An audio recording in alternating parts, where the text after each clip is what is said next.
te para no mi to kada mi e mi ka ko se be bi kala toji na mi apa azoli zozoa que vai ga mega sumi ga wa no acha come profete ko no bala cha goma nya ko no kai ga le kulo mane ekbia fiko ga ko mi ekbia to to mi de e modeso ko ku de nya ba ko mai ta wonji alo amagato kemini ona na mi nya be mi chocolate ye amagare wonto to je sinene pe no lo pe agbe mo zozo me wa ye mi college wa abato profete ko no ago monsieur Boris le ko ndi la de ko ho meta oli eso ai so me do de ke mi fora nkerero mi forma ki kale agbe ta na mi mi pe kaka check po bela check la check do yo mi le to di alo mi ka ba check me ai no se ha na na ya para ka bela na ma choro na mi ase aha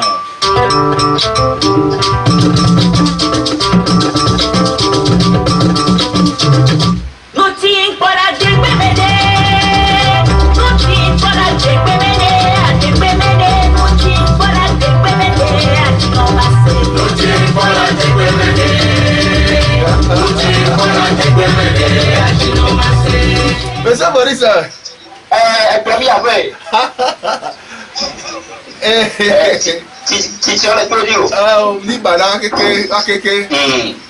oh so ka kebe mi gbe to mi abe edave ya ji po asabe down da ba de funa yin to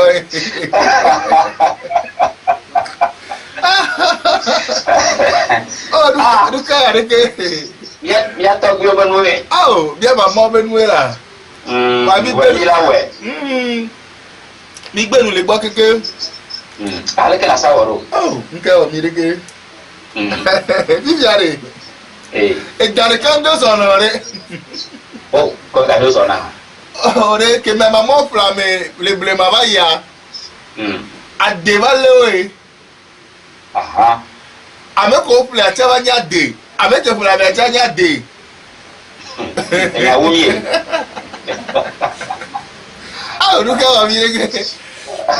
ne zani abi ya na gba tra de o la gba po e ya to be apo dan me photo kemi le ka ba fi wa o n pare pon gbogbo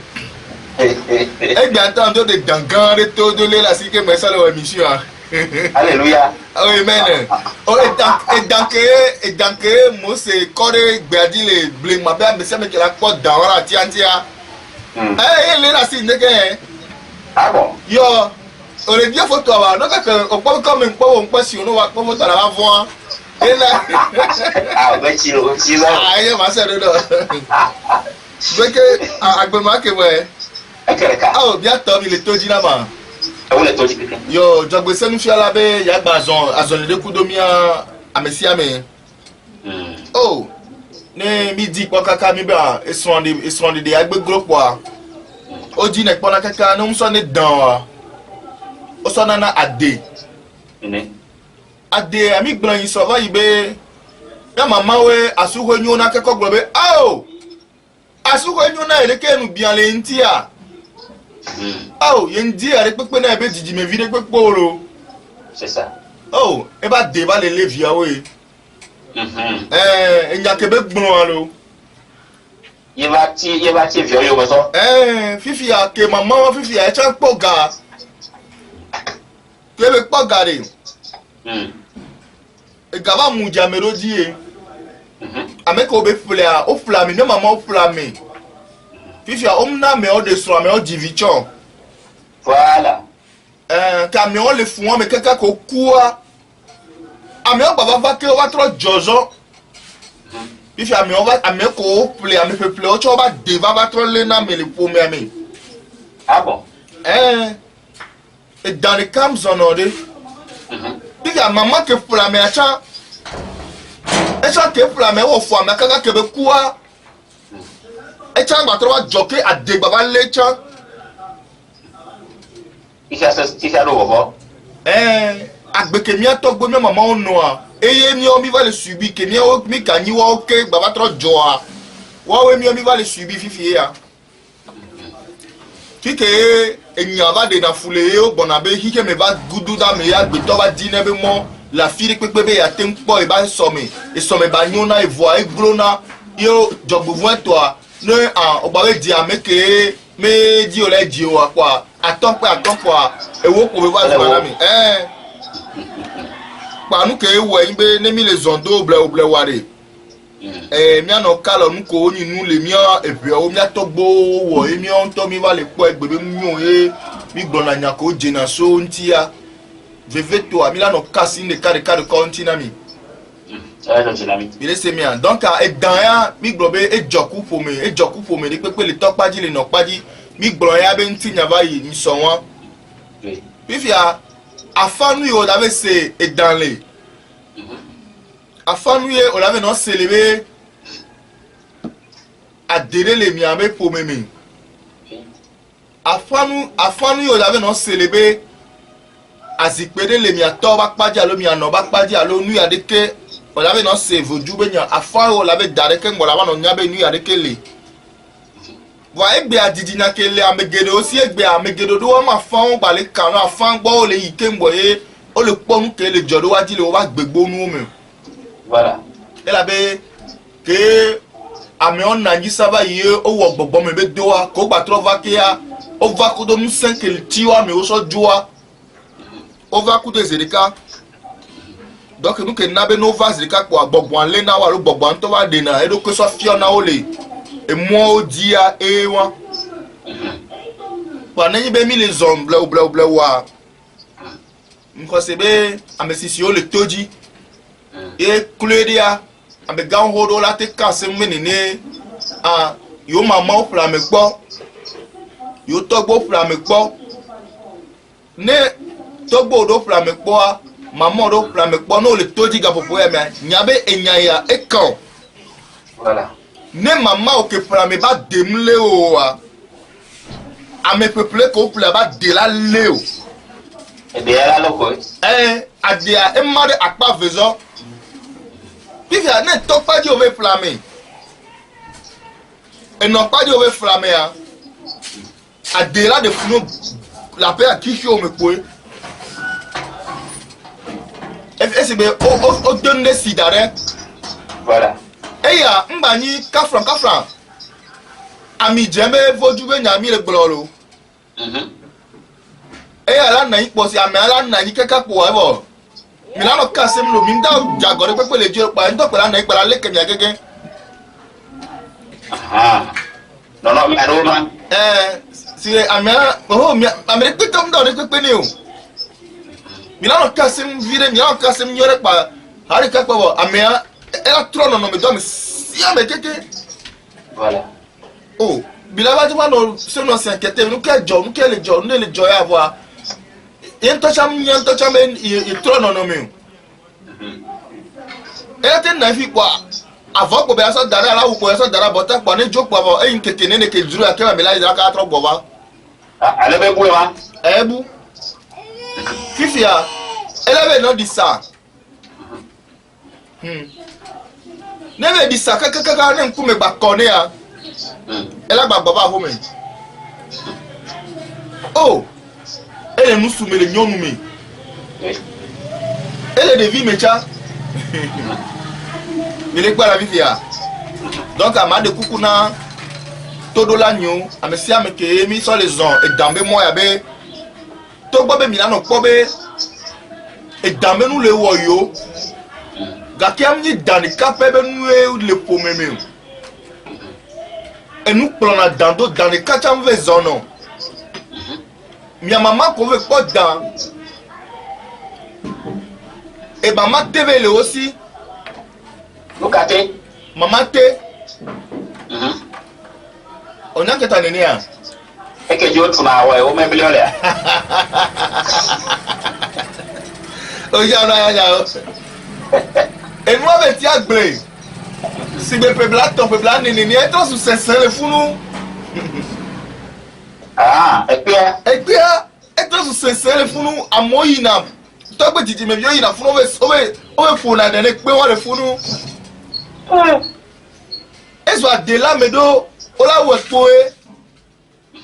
Ola ton pe wan gbova home e ton ke tia ezogbe alo ke ton ke tia veme a. E ba de la mo ina kaka o be pro na pe wan gbona ba na home. Fifi a mama o ke enya be gansi na yi kaka kuva ya. Ke da kuwa e de be ku tito. Alors zokwe binde le home pa ko zo amude di be ku. Alors je kuwa dès que be kuwa abijo be lenti ke be ku. Mia tobe mia wa no vi pata no via e ku ke be ku abide lenti donc ke be kuwa o be so bido zogbe on me disibe ko di na mola so dare mogalo amedrado pe ba o ke de o ke ngwa ba di ke be ku gbo ngwe zika kwa ka po fo ame to ame ni ama ton me gbe po o di mo pa o di la do zika pifi a amoa etro dina movana e chaba dina adele na me ni be ka fra va ve me be e den va le de funo o so dame o voire ade a chaba de mkubeda ade a chaba de tatoe a be chalie ya fun me ara no bo fun me ade a chaba de ro ko sofia ke de ro ko sofia a no mu yo are adoro fike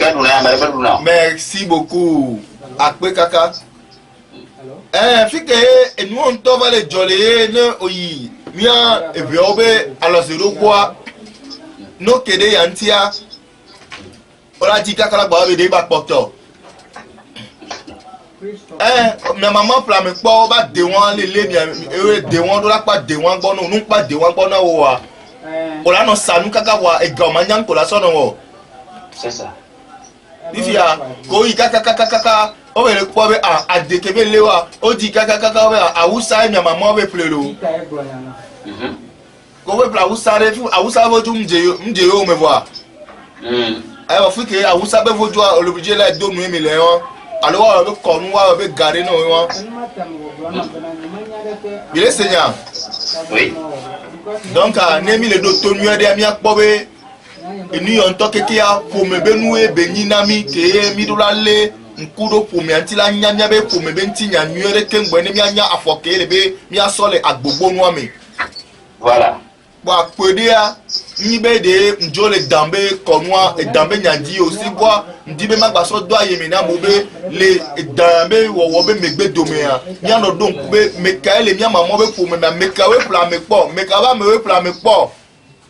ame peuple o be gbogbo vati na triva jona me le po mo ame ame peuple ame gbogbo va de na fuka ka bodo la wo e be konu no wo e be konu wa cho ma ponu ti va fort donc on ma po vovo donc à dewan ela no defuna didi me vio kaka fi wo cho la no do va kulu vio la ve nyina me o la bo bon do la me gbo pe alo fa vega kia o ma tu fe no wora nya o patapati adeji ese wori sa o la no tu fe na me pati oro le don me lo gake we oke adele de funo e togbo cha fula me be privé me abe nyona abe privé me abe jenare ni ne be mo la no jole di o le fi gbe ko la be wo dole même no gba sanna me acha e fetutua wa tu fe na wa enya be lani ale be no se mi pa e ko me gbe mi le biba o we sanna na me alo wa ko dagba iga hopia e gba be yin ekunu e gba be yin afokunu ba ti ho me gbe ngo mi ti e ho de ke da no be yele popo kaba wa ko gbe diare le popo kaba jambu ba ole seigneur oui adia ona benare won to la sanna me aba no iga hopea e la to ni ku no c'est ça adia ona be le funu won to ape gao voilà e la gba nya foku no ke voilà donc mi ano nyabe uni voju de ko emi atogbo sen e yin nu ogbre dare yin na mi o agbe abe no gbalo mecha enyina deva le na meye afodo deva yi dogbo odo deva yi amepo pule po evo ade ale mi awa mi la no kuluvi dola mo go mi kaka de ya pata mi la po fonction me dolo ala on tu fe na mo va mi oya ya be gara on tingbe de mi ne mi on 6 mois no tu na mi go le mi ola tu 3 semaines mi gara mi le mi Doro parti koro. Doro parti koro. O cha o matetia mo ba meleblema kaka wa ya. Ade won ma le de funo. Funu me kele neni are. Ola e die me po Bodo. Benu kele joye yele le kawa awo yele lati wa awo yele le acha wa awo ye we acha awo. Rola sema. Funu me akunya ototo akunya no. Sibo otem wo magic ino kwa. Wa kenyi nu beni adebeni sai gbogbo amebe gbogbo beni lenti wa. Fifia oyo ne be agbemoli. Tike yo le pe agbemoli le gbogbo me ba gbe le gbogbo me ngoli ye won e lenti o. Me laisse me a. Oui. Gbogbo me be ngoli se be amengoli ngoli de lenti o. Ngoli anu ya firi pepe kwa se ron do an blandi to le funu. Adia enwa hivi agbebe ngoli ele ni ameke la gbevoa etela ti yo me kaka parce que kebe tao yo donc akpa me veyo keke ya o na dole ameko wa mama o wa togbo o plan mele po mi amekpo c'est ça e wona dole wanti OK donc e dan me nya megbe ya mi ama kpo be na de deke na oba dele de funa me deke okaka emi amila te po la deje sima amentara na home ne pe ma revoir era to milano di kaka de vie si be permet atom nenenia mila wa remarquer be ebuna so vi fe mer ko be buna ni kwa nya mama o wa be ntinya me a enya gedele lo wanchi. Voilà. Va de ko chola wodo la kwa fafa le hihe me a. E ba zoniye o zon. Va e be nyebe mi on to le yi gba le va. Mi on to le yi le va eye wo be apa won le na mi ni de va ni mi an mi gbe di gba to le dirado le agbegbo mi afie. Be le gbole po wa. E so mi chala ba nyuna mi lo. Yo, beja pe kema nya sala photographe no ke bi le se e ko no be enkwema amesi fiona no kunale ambato for church meti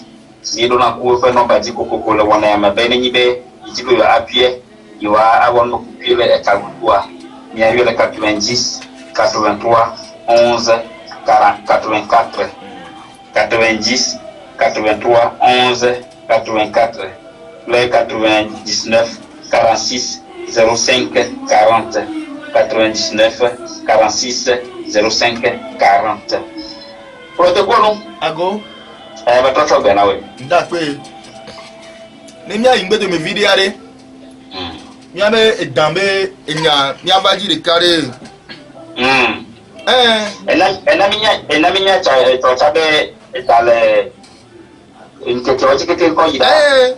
Edan agbiton to agbekele na menia edan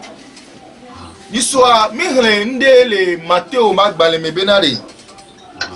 Yesu blobe mi no selo. Ne Amerike tro dime. Eni Kristo to ne senya ke ogblola.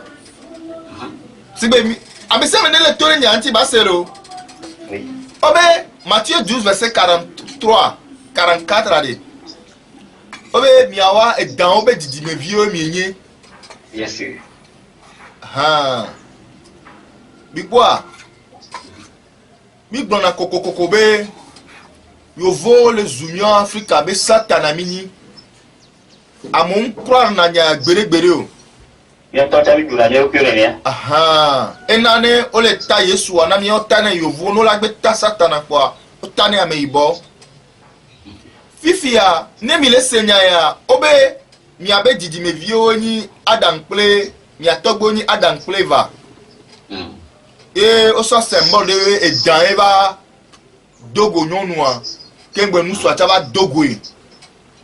enyi nyade le funu nini mi se me a Oui. be edan ejesi nyonu adongo na nusu a ce qui veut dire be edan enya virginité maintenant Eve kengbe Adam va le nyene C'est ça. si bereke to bobe Joseph yela kenya virginité maintenant Marie avoir que moi gbogbo so nkone ya Nene que et dans chama son connaît Adam le blema e benya virginité mina Eva nene. Vivia oya le blema onya oya no se akere kula. Vivia obe miawa mietof les Jean 8 verset 44 mais ebe miawa mietof fofo signé à Bossam la main. Elle avait yala ameula onye to gomite diameke e ya be nu o mi wona e nye dina. Donc il y a que ce trop étonnant mo be mi o mi to fofo signé à Bossam la main. Et nous ati be bobe yem vale mi o trop subola ko ni satana ba mo yem vale mi anti be je suis venu uniquement pour la maison d'Israël. Fifi o batro bobe ke e dans les douze vieux le gbeaje ma ou pompona mo se be comme quel a l'homme be atikpro e m so le fia du ko ya be e be mi kokwe do atikpro do dine mi aso e dan e ho mi so atikpro e to so dan lo mo se batik ban to so dan Fifi a so atire gare kwa e ba se do enti be amese me ke e dan le la do adira don la mini ne trop kwa atikpro ya kwa be e la po dede Fifi a Egbe on a mis les Jean 3 verset 14 mebe si gbere ko comme et dans moi c'est quoi dans nous atinti egbe adia mo po dede ya be ne wa ko Yesu chalo dibe amekera ko abe era po dede il est damé nyariji génération de vipères ma bio kafra Amérique la yo do ko be ni Christ to asebenare e nyawa ke Yesu glomé et damé didi me vi onyare o ko se ma non c'est à quand on peut comme on dit damage di mebio a ko ma de kuku no no wo to na no ase enya kenda gloso kudo e danti be e dan e topé e nopé agbeto mebele le nusumi e bele le nyonumi e yo o symboliser ne mio Africa be satana be nu be nyinami ela to ti na be adana mi nwe ndape agbe ape jesi le ni edampe nono me ko de na fiona mia eyemi de ndo me sokudo mia be edampe la gbeto mais le serpent inné en nous et le serpent qui mord ça que edampe so basi que trace ça do nous me et amlimande lo ai agbe apata fe jope agbeto ke mle do ko mo wa gbeto ke mdo ento do ko pa gbeto ke mdisi do ko wa ihe me na no do viviti de ko et donc nani kaka hasa kaka trop data de l'opetia et le nyalevo et donc trop kaka trop se basi que to so don to be numea e ha nyalevo ami ma ebeni todo to de kak po be le so blema e ya et dans ni satana be ni dans gakia ni mi na bibla mi la nyabe nous tiens qu'on copie les miato bo so Égypte ya eye pour falsifier na mi to trop la loyalité qui sont les donc mais na bi mi ne pour les do ni mi a senti ko son na yovo wa e ko ni nyampata va egbe ya nous comme va le corps que yovo on to trouva Africa va le dire dans vraiment tu vas laisser dans temps et donc on va laisser ebe de we mio mi kuna dre e we de mio mi kuna le etome ebe de mio mi kuna le anodo dome e danwa de ne ko so fiera mi fi e danwa e ni kesino no ke mi amamao mi atobo po e gako po e danwa e jonao ani do hodo e ni danga ke apocalypse 4 le globe e danwa o ni mo pe gbogbo ke don kuvi mo pe gbogbo amandrea o et dans que mi le probé et dans le joda gara kura yora fira memele kosida anigba même c'est et dibem c'est ani edo nous sommes kata la anigba pe dipo keke wo be nkuvi wo be nse le ni et dans wedo ko yo na sika danwa le kola de kamola pe di si o couleur vovo le si c'est ça blemanou beni togbe nous et maman nous et beni omble na vikudo mi dambe ni omble na vikudo agbe apata be jope won le apocalypse 4 me wan lo obe mawu le gblobe me po le fiazi piram gobe ani de hodo iye mo pe gbogbo amandre enu anti il y a 7 esprits et 7 Saint-Esprit. Oui. Gbogbo kokwe amandren wo le ni gbogbo ko ni joda nkeke amandren keke be gbogbo e dan le eme ele ni wo do ko na. Hallelujah. Amen. Yo. Alors me écoute bien patata ko ye so bakuro ma. Alors wa me lemo. Il est vrai. Yo, pa enu wo mi to. E so akuwa de ke mi la ne ko mi le won. Ya iblema nu gbo mi atro de mi ajagba mi aji mi abe jojo mi si a e me pe agbe ale enu de ntie ke mi le de ndo me ade e dan la no de funo mami la no de funo ade la no de funo gbesite la no de funo ore ka e se bori sa enu tete lo agbeta lo No fam. si bebe la de le père on a dopolé wa me on ka dole wa e si ko kere encore Alors ouais. ah tio Il connaît un petit ouais. e gatela no hion mo lo pe jam la si o No cataglo do ma. ki ke me da bujudo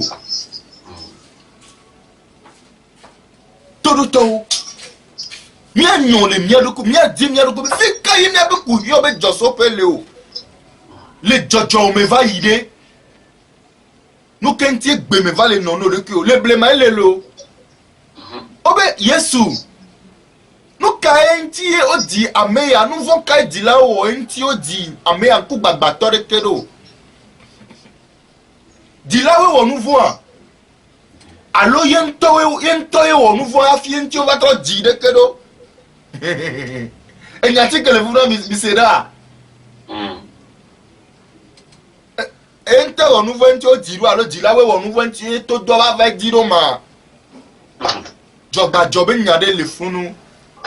Bien sûr. mama o kenya me gansi nyi ba misia ke kuwa e tro ba jo e ba de ba le lewe no o le a o church ho me kaka no ogbedo church ho me pobo lubo ku gbogbo ri pe ndo ngba na church ho mo nde kake o la bona pe me wa lon po lana don kaka no to asi ore ken tocha elo si gbogbo ba fi ni o ba trojo Gbogbo yẹn papọ̀ ju àbọ̀ wọn. ojú aho me ne o to ha do jiji ka pa fojú la ba la menu e wo la to fojú popo wa amola se be gbogbo ko le de funu sipo aho do we le de funu ye gbesi agbegbe gbogbo lọ́nà dèrè kí no fi hàn kákákáká dé bá gbé pásítọ̀ wà lóko lọ́wọ́ yọ bí wà á máa dọ̀ láti pọ̀ dó wà bí ẹsẹ̀ lu ń tọ́ vẹ́nu àhómi gbàrọ́bà chẹ́ẹ̀tì àkó. Monsieur Boris ìdánjọkọ àgbẹ̀tọ́ bẹ jọjọ mìíràn ìdán ẹ gbogbo ìyá ẹ ó yọ la Bible àmì bẹ gbogbo àmà ń dìrán wa iye ẹni ànyílò wẹ̀dọ́ wa yẹ ya. Gbogbo ẹnu babla be ni mi atogbo me mama okpa la gbleme o le nyan le to e de wa ko sofia o e gbegba mo kusi le ipa lo mo le po e amo le la london pe le po amo gero be ko mezri kaja o tu hon tro on ko sizo wa ho me keke le klenye agbe abe josope ya ya jora pe dan ya brada pe dan ya kura pe dan ya e dan le pon le pepe me ame ko le gbro mami be nyana o le gbro dan me nyane ame ko le gbro dan me nyana o le gbra de be nyane ame ko le gbra de be nyana o le gbro chamba be nyane ame ko le gbro chamba be nyana o le gbro gbesi be nyana e won pata donu fan pon ni juwo me agbeto ni jesi ro pe ye e mo ni kake e be ola toa you are so jesi ro ko ya e mo e ajogra suo over na yido to le dajo amo egbe ya ya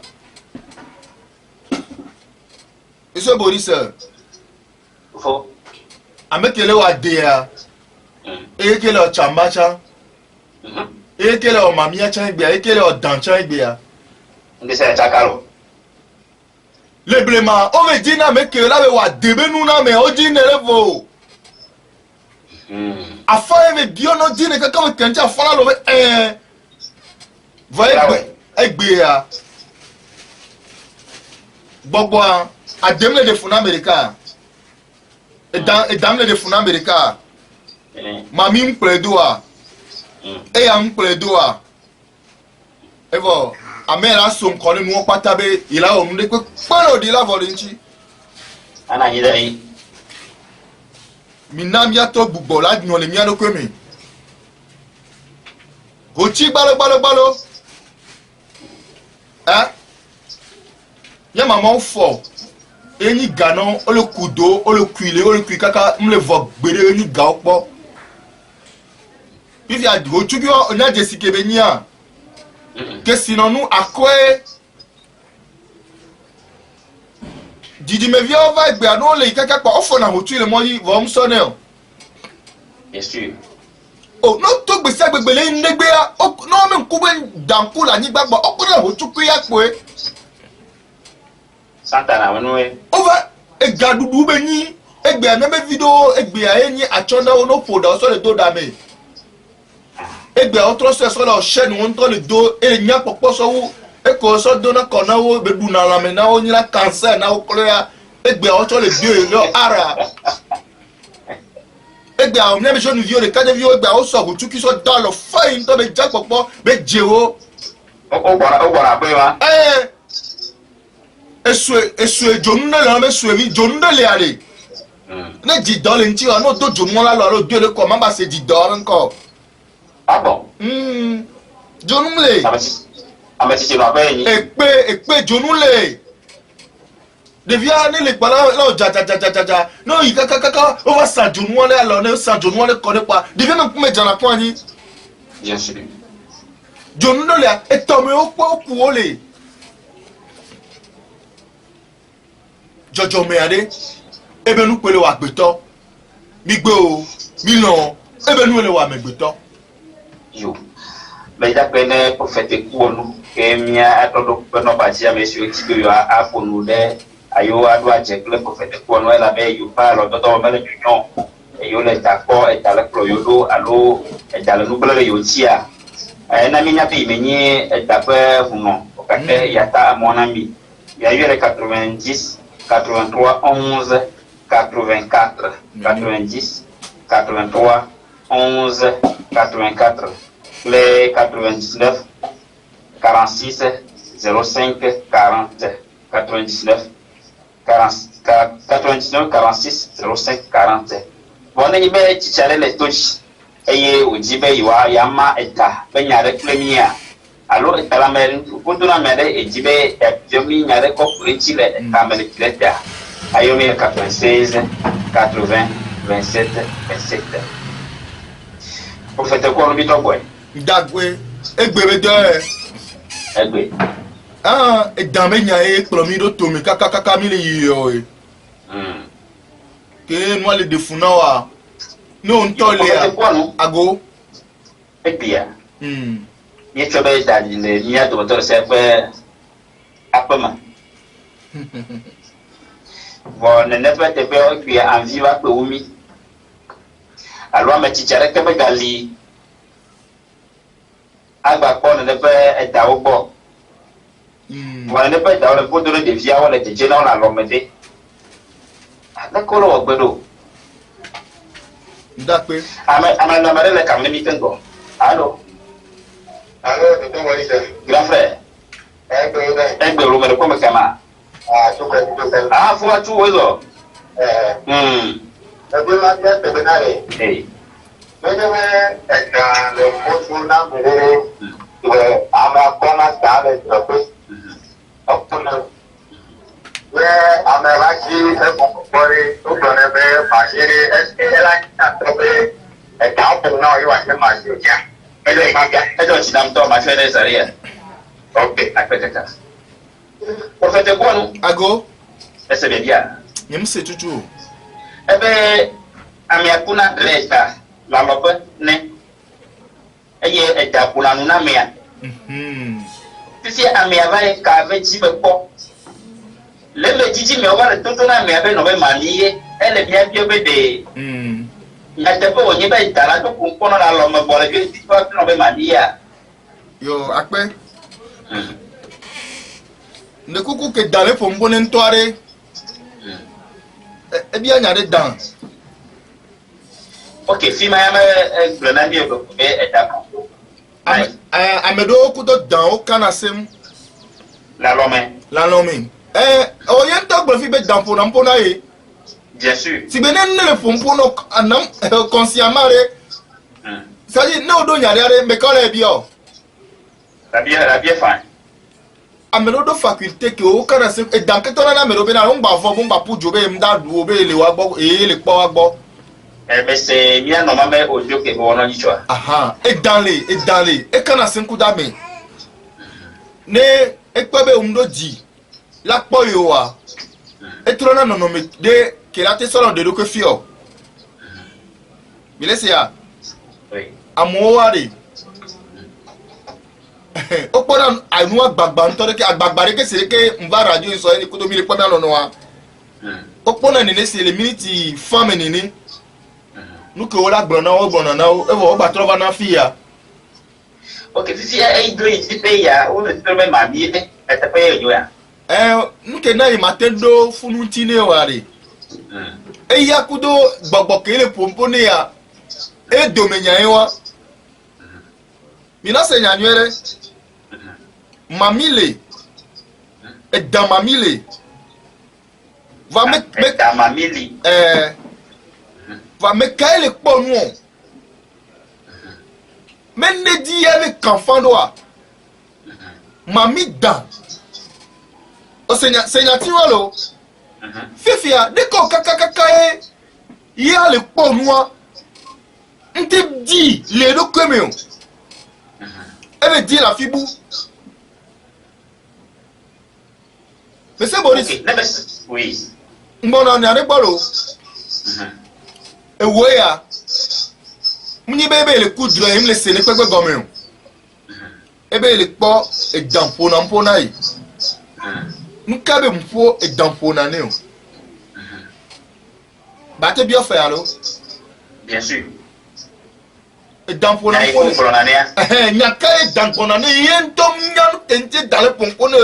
bebe bio le to ne me enu ya yo mami yo nene kola te to ne be azebe ni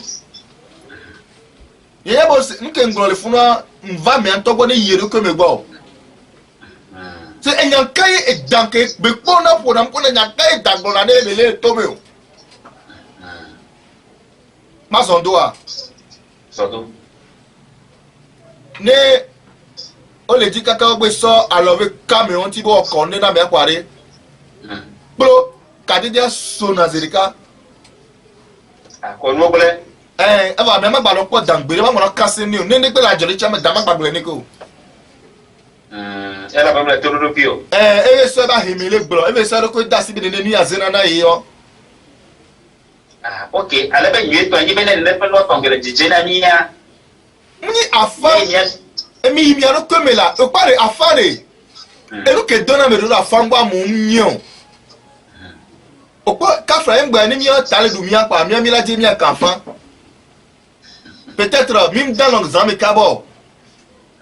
peut-être même du ne ga me jo voir mi o le tagre du mi po a même dire nya kana ta am le du bo mi de kanfan fe afane ya enya le kokoko afa da gbon poli de da va po bodo fifia enu ye wa megero bula fona megero a mi yan kejoa gbogbo pono agbagba ko pone nyunu pone muso pone yovo fifia gbogbo fona ela ola fo yo la po gale wa babaji ola po 10000 5000 2000 ye gbogbo de le o ho meke ola no zera ondui fifia ne gbeke gbo le ji kaka ko ve so nyo gboro na mede ami abobo ya gbe le sinao ami abe ya gbe yito na o ami abe ya gbe yapu na o ko a efo no gbe wo ko nu ono pa nu pata e couper na la mertis de ka Puis on va sortir péso donner mamiani, on va sortir péso donner dané. Et va bobanton va ma va fou me gobe, me fou no di be toku de do be kadidi ameon. Voilà. Et nous y a les blancs me guéri va me guéri me les nions. Et si bébé mi gbedo home, nous non la sola no dale taminami. Be le dog bela le biaka, va amebe ta domea, fou no gbogbo fo fu do ewa. Amebe ta di gbogbo no na. Fia ke sa loa, e ba loa, inyan ke be so ba lo loa. E le dale ta domeno, e le dale e voilà no honu se le mi o kaka e la de yenyo keke le me o. Ah bon? ne mi nya no kenyi gbogbo me mi nya kenyi gbogbo me ba me a ya mi o bebe ko bi ona yesi aye ne mi nya kenyi hihia ke o na be gbogbo me ma me a nyum ka sebe ne nyom to mi do ntete ya de ke po mi mla na yika ka po sa di gbogbo po na mi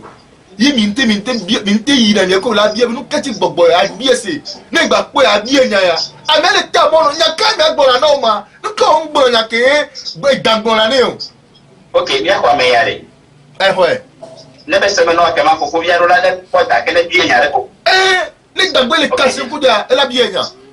okay ya kwa me allo Alors, ebe do a fo tu Libena, era una pure. Aprobe, el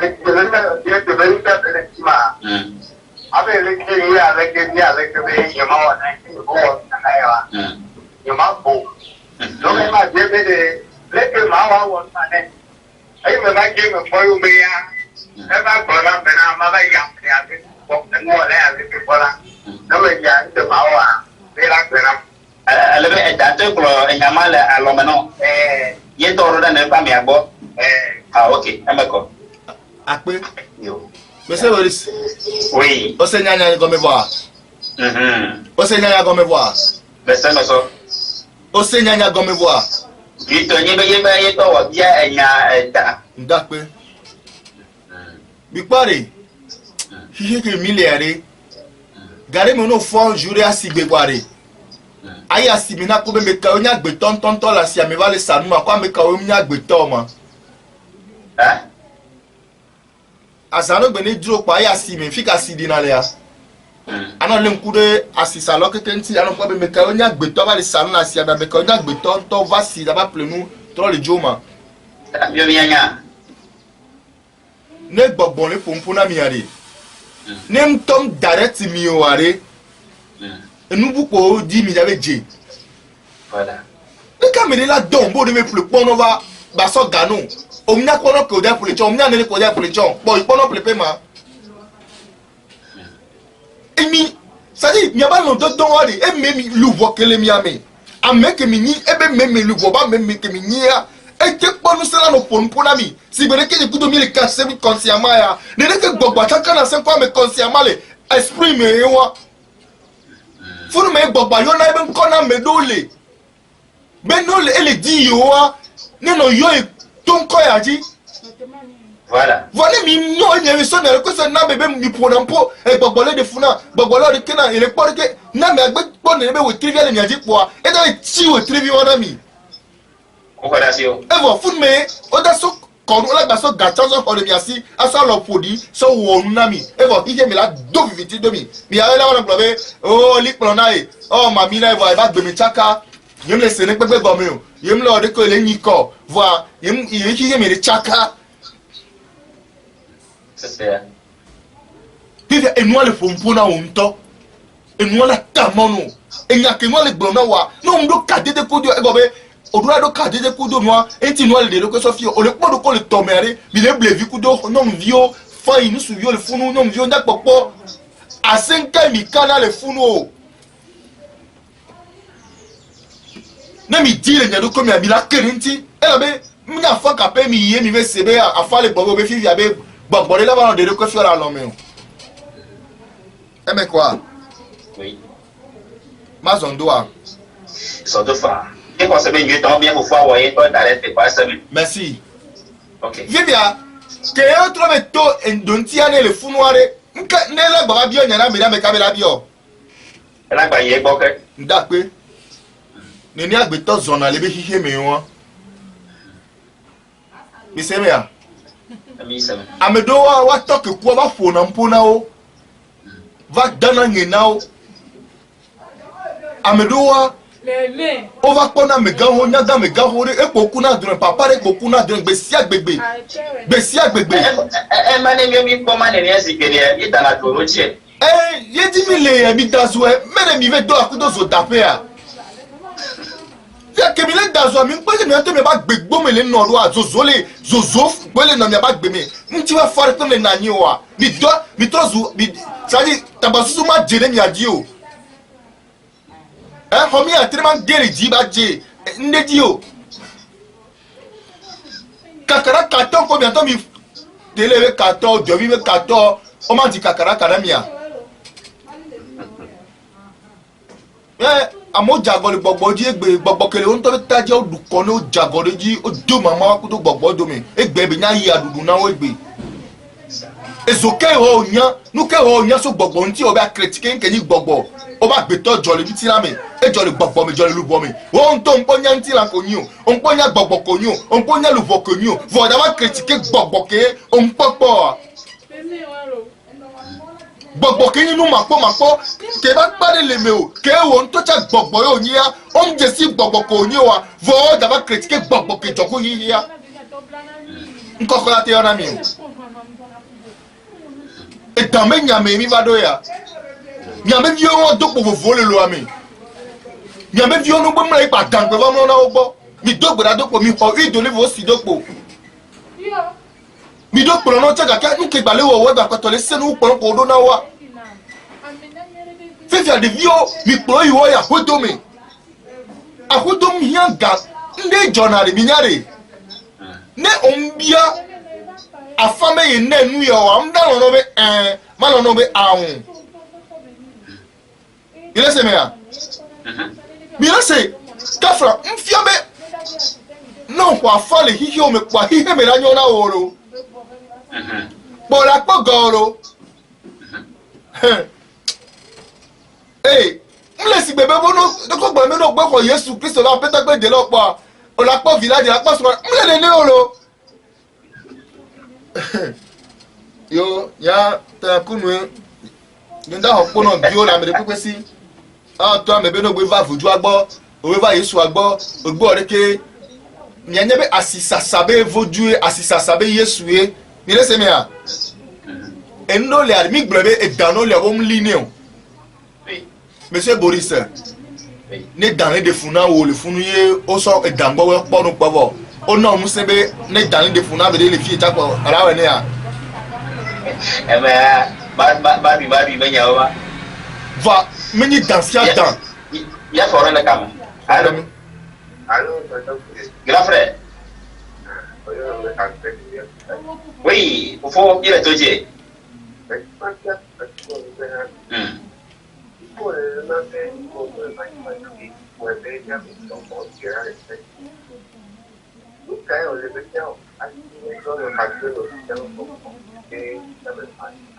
ok personne au fond ma tennis area après kakalo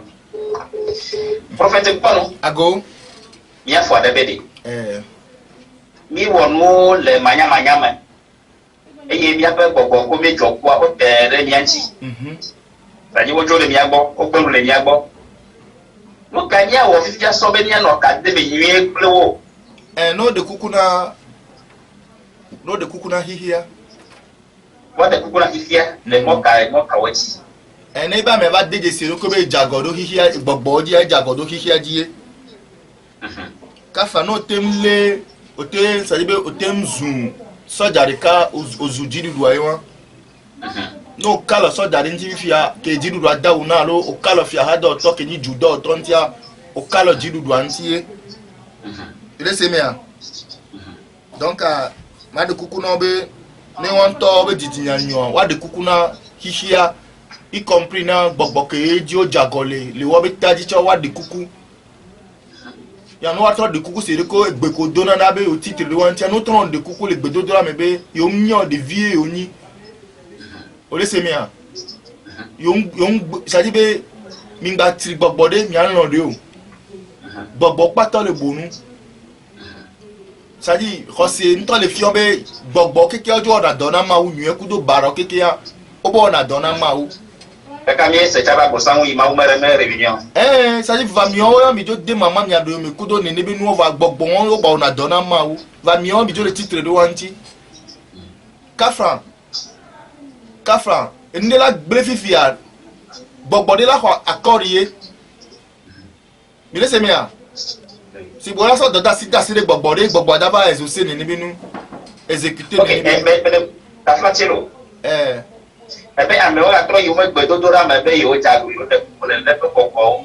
gbogbo ke o titre do nti so do gbeda gbogbo ke o wa fukudo gbogbo ke o mio vo pompo bara so ntiare anam conscience a notre de kukulo adoko yo mio yo ma ba wo gbedeko yo ma ba pompo bara so ke yo nyanti go be jope ke yin gbogbo jope kuku sodom so gbede o gbogbo joke ma pe to la jo gbogbo ke mi ami sadi o me na le o le na gbogbo bu so na dada mo to le Yesu be nko be ba mo nya no nuko e ko jo le yo gbogbo a e Yesu to wa fuku gbogbo va Yesu ato Yesu be nko to le wo do le gbogbo be nko be ke amom nya no ya mo za ma mi be se ona church o za na ze be mse o za na gbogbo be se wa mo mte nyo na gbere le gbedo homo ame ko sire o no ko ba mo gware no do for gbedo ko de pe no gbe po nu no la be nu ona gware o je se po de vi o va bi afomo mma e nyaga ona na yo gbe la fo me ya yo mama sa akala o ko funa kun na yo gbere gbedo ho me o so akala le fun kun na mo va ina mo yo gbedo ho o mo no mi la uji odo fi mi le wa po vi le do bi go me family yo Yesu aben ko loji fi ami so tre sa ataku le do me le yo Yesu ben ko ji so le do si le vanu e to gbo na o pe le gbo be Satan e be yin wa yo mo lo le mo ba ha me gbe wa amako do na le ble ma so yo na me na me ale le do na me ahovi le dire gbesi le ntia o di na ma o la fufu la so aba la chola yo na me alo la da masire ba no do zoro go ba no yu ba no da do la me ntia bi be Satan e bi ga le church ko me gbe keke be ko da firo keke enu anya si ba je church o di fi e don was de ko no velu so Yesu don ko le wa omle yo ayo pese borisa Nejo, agoi. Ese borisa. Même no ve son le kokoli tan do be de Christ to bele du no ya Yesu ben ko le dine la ko du va no mbo ya Yesu ben ko je para chu tarinchi.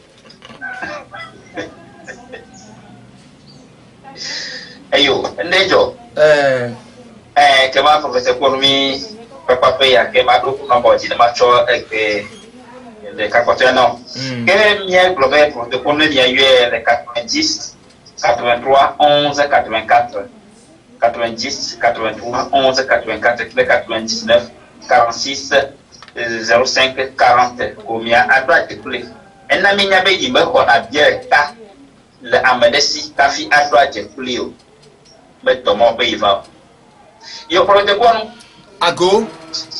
jo mi ya o no mo lo bo yi ya ti très bien si yo apena mi bibi mo na la go kunti ku mo so darangbe o nene nkeke o le nko sigbere ke mdo nko ji ni mi ato mi ana o be edani kam so no re o gbon be le mal ne vient seul alors auditeur de Galec Pamela Bikoko. Voilà. Allô. Bonjour. Ok, monsieur Bemalado Jessie. Je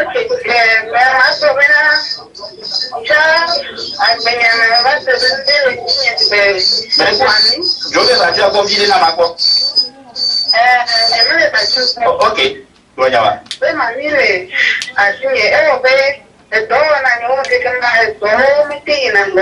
Voilà.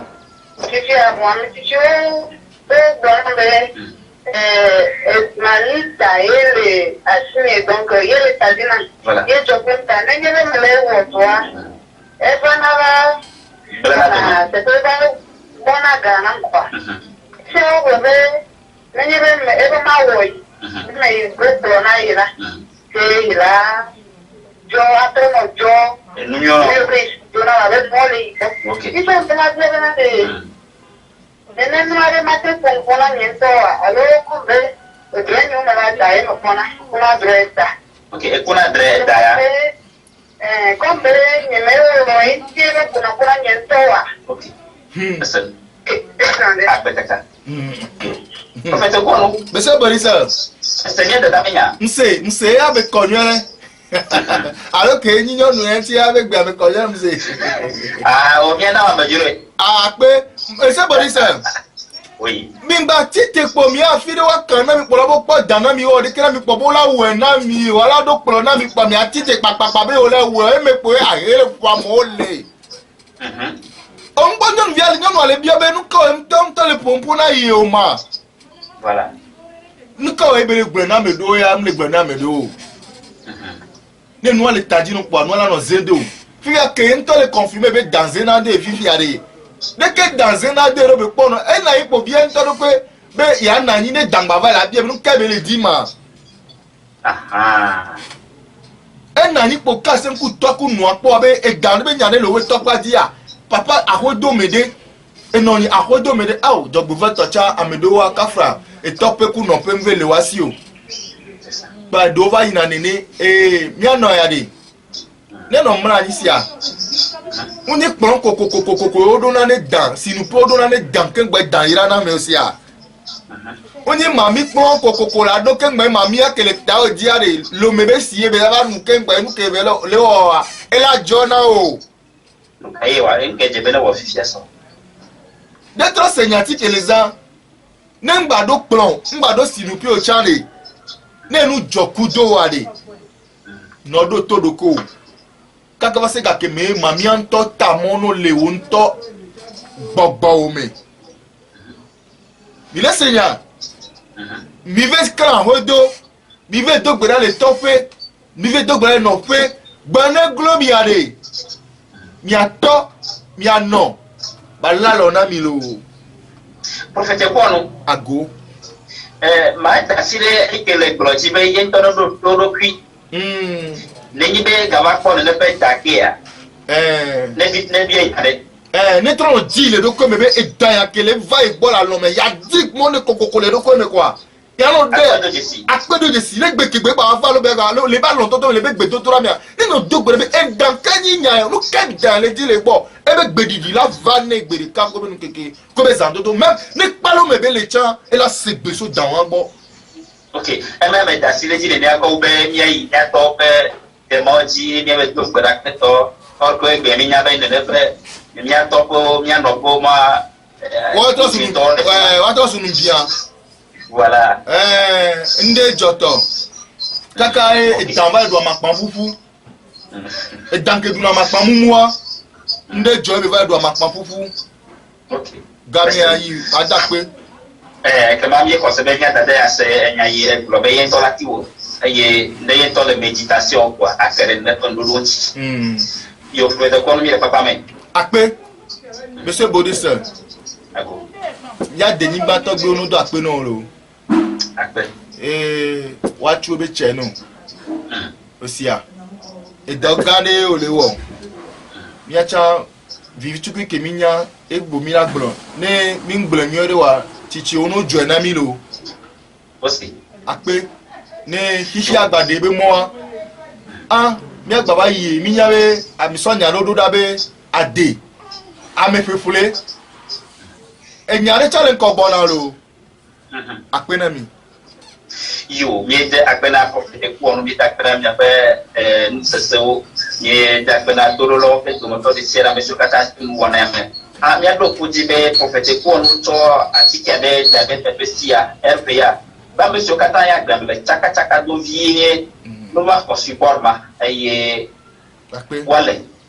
no wa to yoyi nyare li yo kapiwa agrofa. akpe Kena ni kena ni ati le radio RPA na kena de monti kema RPA na banya salo to ko kole de to skete. akpe kaka yo Allô? monsieur